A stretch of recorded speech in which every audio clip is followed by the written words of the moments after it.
Everyone, welcome to my channel tools of mathematics. आज हम दूसरे चैप्टर के क्लास 12 के दूसरे चैप्टर के वैद्युत फ्लक्स तथा गॉस के प्रमेय के न्यूमेरिकल को सॉल्व करेंगे। देखिए, इसका पहला क्वेश्चन जो है, हम लोग चूँकि जो बुक फॉलो करते हैं वो है न्यूटन की माध्यमिक फिजिक्स, भौतिक विज्ञान, कुमार मित्तल की लिखी हुई। इसी के जितने भी न्यूमेरिकल हैं उन सबको सॉल्व करते हैं। इसका पहला क्वेश्चन जो है उसको यहाँ पे लिखा गया है। देखिए क्या लिखा गया है। यदि 17.7 पिको कूलाम आवेश 10 सेमी भुजा वाले घन के केंद्र पर रखा हो तो घन की प्रत्येक सतह से निकलने वाले वैद्युत फ्लक्स का मान ज्ञात कीजिए। ये हमको निकालना है। ये घन है और इसके केंद्र पर एक आवेश रखा हुआ है जिसकी वैल्यू 17.7 पिको कूलाम दिया हुआ है यहाँ पे। तो इसके पूरे सरफेस से जितने भी फलक हैं सबसे निकलने वाले क्या नाम है कि जो फ्लक्स होगा उसको ज्ञात करना है। इसमें दे रहा है कि निकलने वाले प्रत्येक सतह से, एक सतह से जी, हर एक सतह से कितना फ्लक्स निकलेगा ये हमको निकालना है। तो जो घन होता है, क्यूब होता है, उसके 6 सरफेस होते हैं, 6 फलक होते हैं, उसको हमको निकालना है। गॉस का जो प्रमेय है उसके अनुसार क्या है, गॉस के प्रमेय के अनुसार बंद पृष्ठ से निकलने वाला संपूर्ण फ्लक्स फाई ई जो होता है क्यू अपन एप्सिलॉन 0 के बराबर होता है। अब यहाँ जो दिया है, क्यू की वैल्यू दिया हुआ है आपका 17.7 pico farad, pico coulomb, pico coulomb दिया हुआ है। तो इसको हम लोग कूलाम में चेंज कर लेंगे। और कैसे चेंज होगा, तो पिको का मतलब होता है 10⁻12। तो इसे हम लोग मल्टीप्लाई कर देंगे तो 10⁻12 हो गया। ये हो गया सिर्फ कूलाम, ठीक है।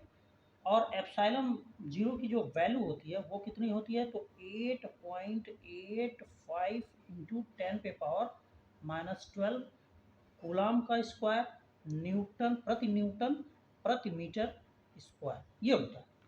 अब बस इसको इस फॉर्मूले में रख देना है और सॉल्व कर लेना है। तो क्या आ जाएगा आपका, phi is equal to q की जगह पे ये वाली वैल्यू रखेंगे तो हो गया 17.7 इंटू 10⁻12 और नीचे हो जाएगा एप्सिलॉन 0 की वैल्यू 8.85 इंटू 10⁻12। ये इससे कैंसिल हो जाएगा और बच जाएगा आपका 17.7 अपान 8.85।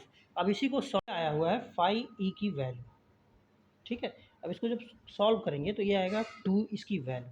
अब ये जो फाई ई आया हुआ है 2, ये पूरे सरफेस से 6 सरफेस से निकलने वाले फ्लक्स की संख्या है। हमको एक सरफेस से चाहिए और इसमें सरफेस कितने हैं, 6। तो लिखेंगे एक सरफेस, प्रत्येक सरफेस से जो पूछ रहा है, प्रत्येक फलक से निकलने वाला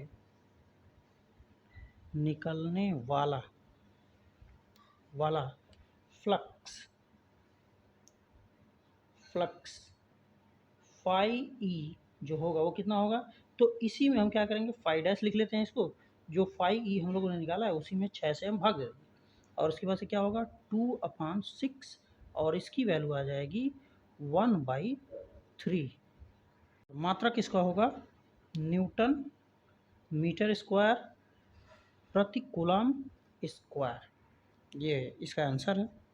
अगले क्वेश्चन की तरफ चलते हैं। क्वेश्चन नंबर 2 है, एक समान वैद्युत क्षेत्र सदिश वेक्टर E बराबर 2I + 3J - 4 के वोल्ट पर मीटर में एक पृष्ठ के क्षेत्रफल A equal to 8J metre square से गुजरने वाले वैद्युत फ्लक्स की गणना कीजिए।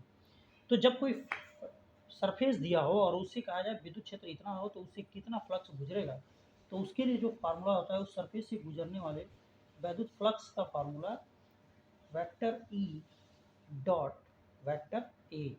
ये देखिए क्षेत्रफल सदिश है और ये इलेक्ट्रिक फील्ड है, विद्युत क्षेत्र है। तो इन दोनों का डॉट प्रोडक्ट निकाल लेते हैं तो हमको दे देता है। जैसे मान लीजिए कि ये है ई की वैल्यू दिया है 2I + 3J और फिर -4K। इसको बंद कर लिया एक कोष्टक में और डॉट जो वेक्टर सदिश दिया हुआ है कितना दिया है, तो 8J दिया हुआ है, इसको हमने ऐसे लिख दिया। अब डॉट प्रोडक्ट में देखिए आई का आई के साथ, जे का जे के साथ, के का के के साथ होता है। इसमें सिर्फ जे है तो बाकी सब जीरो हो जाएंगे, सिर्फ जे वाला बचेगा। इसको देखिए इसका गुणा होगा तो 24 हो जाएगा और जे डॉट जे की वैल्यू 1 होती है। तो फाई ई की वैल्यू कितनी आ गई, तो 10 आ गई और इसकी वैल्यू जो होगी वो होगी, ये देखिए वोल्ट पर मीटर है तो वोल्ट और फिर इसका हो जाएगा मीटर। यही आंसर हो जाएगा। अगले क्वेश्चन की तरफ चलते हैं। क्वेश्चन नंबर 3 है, देखिए यहाँ पे लिखा हुआ है, किसी घन के केंद्र पर 10 माइक्रोकूलम का आवेश रखा है। घन के एक फलक से निकलने वाले वैद्युत फ्लक्स की गणना कीजिए। एक फलक से निकलने वाले वैद्युत फ्लक्स की गणना कीजिए। तो जो पहला क्वेश्चन हम लोगों ने किया था सेम वैसे ही, जैसे मान लीजिए कि ये एक घन है, हमने एक घन बना लिया ऐसे, और इसके केंद्र पर एक आवेश रख दिया जिसकी वैल्यू जो है 10 कूलम है। तो इससे निकलने वाला, सभी फलक से निकलने वाले वैद्युत फ्लक्स की जो वैल्यू होगी वो phi equal to q upon epsilon 0 होगी। और एक फलक से निकालना है तो फाई ई डैश हम निकालेंगे, जो किसके बराबर होगा, तो फाई ई अपॉन 6 के बराबर होगा। तो ऐसे हम लोग पहला क्वेश्चन किए हैं, उसी तरह से आप कर लेंगे, बस कैलकुलेशन अलग आएगा। उसी तरह से क्वेश्चन 5 है, 2 माइक्रोकूलम का धन आवेश 0.2 मीटर भुजा वाले एक घन के केंद्र पर स्थित है। घन के पृष्ठ से गुजरने वाले कुल वैद्युत फ्लक्स तथा उसके एक फलक से गुजरने वाला वैद्युत फ्लक्स ज्ञात कीजिए। देखिए इसी तरह का है जो पहला क्वेश्चन हम लोगों ने सॉल्व किया था, जस्ट उसी तरह से पहले पूरे फ्लक्स से निकालेंगे, फिर एक फलक से गुजरने वाले फ्लक्स के निकालने के लिए 6 से हम डिवाइड कर देंगे। ये 5 क्वेश्चन का सोल्यूशन है। अगली वीडियो में इसके आगे सोल्यूशन को देखा जाएगा। तब तक के लिए